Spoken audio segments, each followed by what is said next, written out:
all about Métis identity. We had a course, a history course on Métis, the emergence of a people, and we had another course on Métis politics. I started to think about the ways in which my dissertation early on, which looked at issues relating to how Aboriginal people had begun to invest ourselves in the logics of court cases and court decisions, what were the different ways in which the meanings of Métis that we think about in everyday society weren't reflected in court decisions or court cases, but were refracted in those court decisions.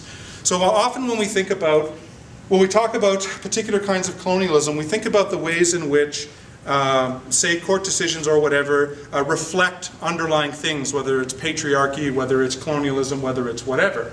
But one of the big kind of mind-opening things for society, what if we started looking at them as having their own internal features? So you had to learn the rules of the game when you got in there, you had to invest yourself in whatever you thought the stakes were, all those different kinds of things. Then immediately it opened up to me why Indigenous people would become involved in law and why they would get really good at law, because it takes a long time to become a lawyer, it takes a long time to get good and technically competent at anything.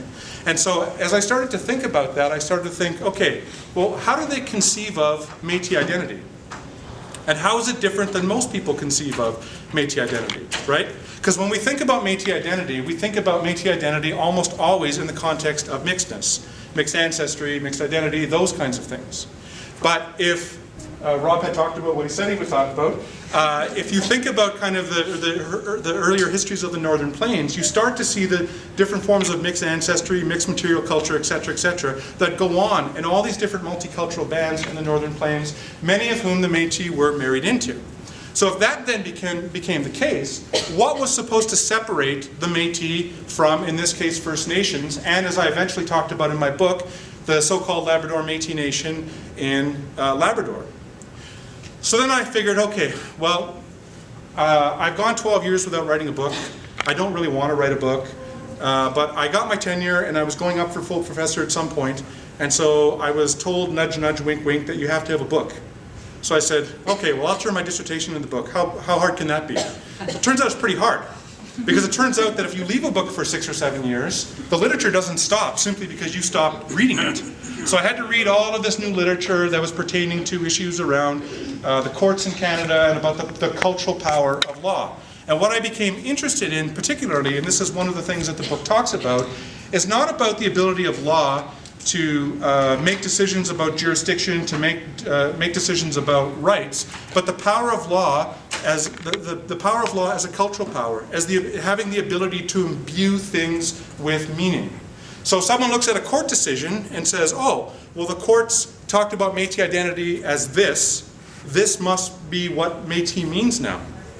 But why would we take what the court has to say about Métis as though it doesn't have its own sets of power relations, as though it's not steeped in colonialism in the same way as the medical system or academia or whatever? What is it about the courts that gives it this legitimacy that you don't see elsewhere?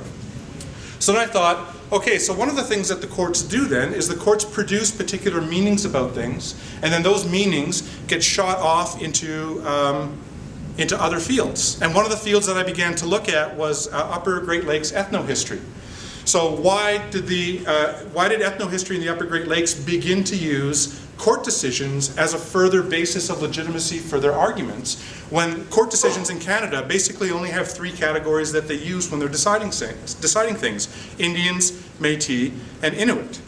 Any kind of historical complexity gets winnowed into one of those, or sometimes more than one of those 3 categories. So I started to think, well, the courts can't be a particularly effective means of thinking about historical complexity, and certainly can't be a particularly effective means of thinking about historical complexity as it relates to Métis identity. So then the book just kind of came together in this kind of amazing flash of insight, one of very few flashes of insight I've had in my entire career. And so I said to myself, okay, so here's what I'm going to do. I'm going to write a book in which I'm looking at the courts, and then I also ended up including the census, or what's now the National Household Survey, because it acts very similarly as a social field and has a similar kind of social power to make people think, oh, well, the population has increased by 100%. That must mean that there are more Métis now than there was 10 years ago. when in fact there's a big complex argument for why that's not necessarily the case, but you'll have to buy the book in order to figure that out. But try not to buy the book until January, because only the hardcovers are out right now and they're like 90 bucks. But they'll be 30 bucks as of January. So you can buy the $90 book now if you want. I'm sure UBC Press would love that. But if you wait till January, the soft cover comes out. But I said, I'm going to write a book in which I look at the ways in which Métis is understood racially and understood in terms of mixedness. I'm going to look at the ways in which the Canadian courts and the census has incorporated that into their definitions and into their constructions of Métis identity. So the first 2 chapters are set up where I talk about what race and racialization is.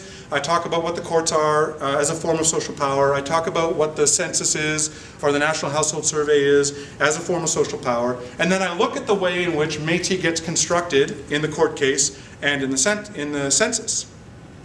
So then, after the first 2 chapters, I thought, now what if we were to look at these court cases, or look at this court case and look at the census, with an idea that we wanted to create a model that was more respectful of Métis nationhood or Métis peoplehood, right? Because you can talk about Métis identity without talking about mixedness. There's territories, there's leaders, there's events, there's all the kinds of things that you think about when you think about nationalism that doesn't require talking about mixedness. Yet academics in Canada and elsewhere seem obsessed with looking at the mixedness of Métis in a way that they don't for First Nations and Inuit. So then I started to think, well, what would it look like to construct a couple of chapters where instead of looking at Métis as mixed, you looked at them in a more national context? What would it look like to create a new census question that allowed people a nationalist view of what it meant to be Métis?